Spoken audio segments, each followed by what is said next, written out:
are you at a point where you're consuming content purely to store it as reference points for future engagements and conversations? Almost everything I do in pop culture is entirely for that purpose. It's not just in a conversation, it's as an educator in the conversation.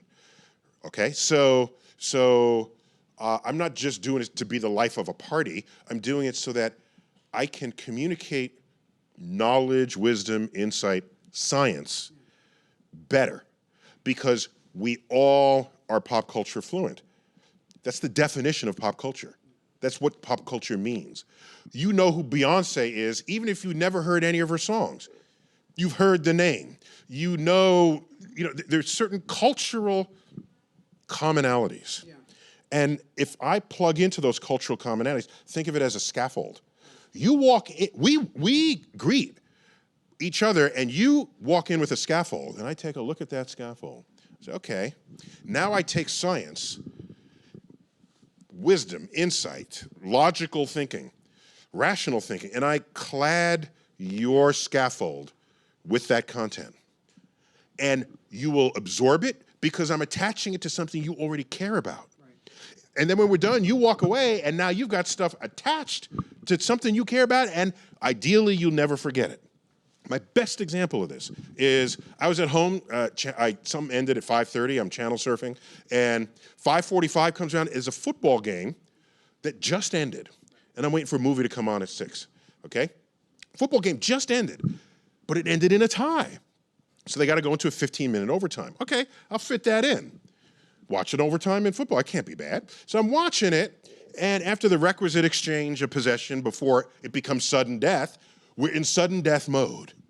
And then the Cincinnati Bengals come within 55 yards of the goalpost, and they go to kick a field goal.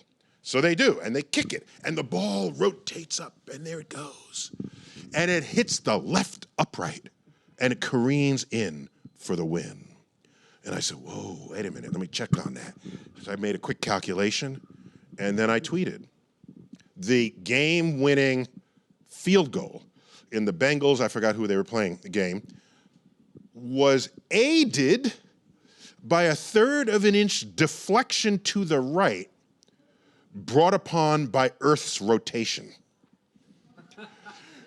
People lost their minds over there. Oh, there was a headline in a Cincinnati newspaper, God helped Cincinnati win the thing. So my point here is, it's very simple. In that tweet, I don't have to explain what football is, what a field goal is. I don't have to explain any of that. What overtime is. You came to the table knowing this. And so I added to it something that's kind of cool, kind of interesting. And it's the second tweet that I said, oh, by the way, this is called the Coriolis force, and it's what makes hurricanes rotate in the directions that they do. So that's like the second level information. First level information, the rotation of the Earth basically won that game for Cincinnati. Second tier, you've got to go a little deeper. I get a little deeper. Once I got your attention, now I get to throw in a little Coriolis force.